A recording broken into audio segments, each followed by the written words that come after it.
अक्सर matrimonial dispute की पहली बड़ी गलती लीगल नहीं होती, इमोशनल होती है। और जो मैसेज आप गुस्से में भेजते हो वो कल आपके खिलाफ एविडेंस बन सकता है। नमस्कार, मैं एडवोकेट साहिल कपूर। आज हम एक बहुत इंपॉर्टेंट टॉपिक पर बात करेंगे जो बहुत लोग समझते ही तब हैं जब नुकसान हो चुका होता है। जब मैरिज कन्फ्लिक्ट सीरियस स्टेज में जाता है, लोग सोचते हैं कि डेंजर तब शुरू होता है जब लीगल नोटिस आता है, पुलिस कंप्लेंट होती है या कोर्ट केस फाइल होता है। लेकिन प्रैक्टिकल रियलिटी कुछ और होती है। बहुत बार केस का पहला डैमेज कोर्ट से पहले ही हो चुका होता है। और वो डैमेज कहाँ होता है? व्हाट्सएप पर, लेट नाइट कॉल्स में, गुस्से के मैसेज में, पेरेंट्स और रिलेटिव्स के प्रेशर में, और उस इमोशनल फ्लडिंग में जहां इंसान सोचता कम है, रिएक्ट ज़्यादा करता है। अब यहाँ एक इंपॉर्टेंट बात समझिए, मैट्रिमोनियल डिस्प्यूट में सिर्फ फैक्ट्स मैटर नहीं करते, कंडक्ट भी मैटर करता है।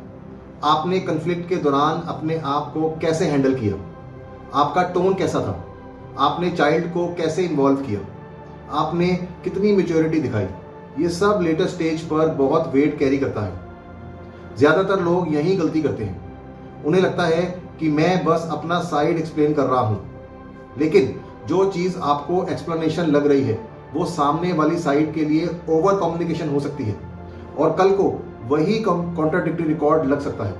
मान लीजिए सेपरेशन या सीरियस कॉन्फ्लिक्ट के बाद आप हर 2 घंटे बाद मैसेज कर रहे हो, कभी रिक्वेस्ट, कभी ब्लेम, कभी इमोशनल ब्रेकडाउन, कभी वार्निंग। आपको लग सकता है कि आप सिचुएशन कंट्रोल कर रहे हो, लेकिन प्रैक्टिकल मतलब क्या है?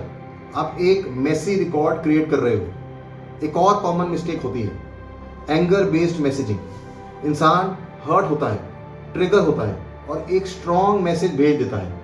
उस वक्त रिलीफ मिलता है, लेकिन फ्यूचर में वही अब्यूसिव टोन इंटिमिडेशन या इंस्टेबिलिटी के रूप में प्रोडक्ट की जा सकती है। कोर्ट से पहले जो डैमेज होता है वो कैसे होता है, इसको सिंपल लैंग्वेज में समझिए। पहला, पैनिक आपको डिसिप्लिन नहीं रहने देता।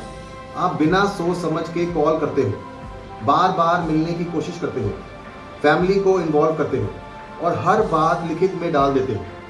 दूसरा, एंगर आपको शॉर्ट टर्म सेटिस्फेक्शन देता है, लेकिन लॉन्ग टर्म डैमेज क्रिएट करता है। तीसरा, फैमिली प्रेशर डिस्प्यूट को स्पाउस कन्फ्लिक्ट से मल्टी पर्सन बैटल बना देता है। पेरेंट्स, सिबलिंग, कजन्स सब अपनी लैंग्वेज यूज करने लगते हैं। Insult, accusation, pressure, meetings, public drama, और फिर मैटर रेजोल्यूशन से दूर चला जाता है। अब यहाँ एक और इम्पॉर्टेंट लेयर है, स्पेशली जब चाइल्ड इन्वॉल्व है। जब बच्चा बीच में होता है, इमोशनल मिस्टेक्स और महंगी हो जाती है। अगर आप चाइल्ड को मैसेंजर बना रहे हो, असेस को एंगर टूल बना रहे हो या दूसरे पेरेंट के खिलाफ चाइल्ड के सामने बोल रहे हो, तो ये सिर्फ रिलेशनशिप को नहीं, फ्यूचर लीगल एटमॉस्फेयर को भी अफेक्ट करता है। इसका प्रैक्टिकल मतलब क्या है? आपको अपने दर्द को इग्नोर नहीं करना है, लेकिन उस दर्द को केस स्ट्रेटजी नहीं बना देना है। तो अर्ली स्टेज में करना क्या चाहिए? सबसे पहले कम्युनिकेशन कंट्रोल। हर मैसेज का जवाब तुरंत देना जरूरी नहीं होता। हर प्रोवोकेशन को रिएक्शन देना और भी कम जरूरी होता है। दूसरा, क्रोनोलॉजी बनाओ, इमोशन के बेसिस पर नहीं, फैक्ट्स के बेसिस पर। कब क्या हुआ, किस कॉन्टेक्स्ट में हुआ, कौन प्रेजेंट था, क्या कम्युनिकेशन हुई, ये स्ट्रक्चर्ड अंडरस्टैंडिंग बाद में बहुत काम आती है। तीसरा, रिलेटिव्स को अनकंट्रोल्ड तरीके से मैटर हैंडल करने मत दो। सपोर्ट अलग चीज है, मैटर रन करना अलग चीज है।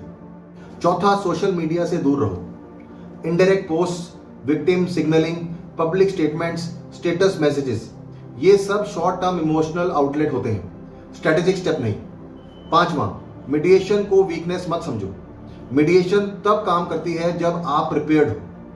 बिना क्लैरिटी के मीडिएशन कंफ्यूजन बढ़ा सकती है, लेकिन प्रॉपर स्ट्रेटेजी के साथ मीडिएशन कंट्रोल्ड रेजोल्यूशन का रूट बन सकती है।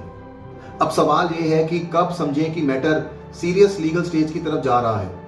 जब कम्युनिकेशन पर्सनल से एक्यूजेटरी हो जाए, जब फैमिली मेंबर्स ज्यादा बोलने लगे और स्पाउसेस कम, जब थ्रेट्स शुरू हो जाए, जब चैट्स एविडेंटरी लगने लगे, जब चाइल्ड मनी, रेजिडेंस या एक्सेस प्रेशर पॉइंट बनने लगे। ऐसे स्टेज पर 2 चीजें गलत हैं, एक डिनायल, दूसरी पैनिक। सही अप्रोच क्या है? स्ट्रक्चर्ड अंडरस्टैंडिंग, आपको ये समझना होता है कि इशू सिर्फ लीगल नहीं, इमोशनल और स्ट्रेटेजिक भी है। आप जो आज करते हो वो कल की लीगल पोजीशनिंग को शेप करता है। आखिरी बात बहुत सीधी है, हर मैट्रिमोनियल कन्फ्लिक्ट का आंसर इमीडिएट लिटिगेशन नहीं होता, लेकिन हर सीरियस कन्फ्लिक्ट को कैजुअल भी नहीं लेना चाहिए। आपको क्लैरिटी चाहिए, इमोशनल डिसिप्लिन चाहिए और टाइमिंग समझनी चाहिए। अगर आप अर्ली कन्फ्लिक्ट स्टेज में हो, कंफ्यूज्ड हो या लग रहा है कि सिचुएशन लीगल डायरेक्शन ले सकती है, तो पैनिक बेस्ड एक्शन मत लीजिए। पहले मैटर को स्ट्रक्चरली समझिए।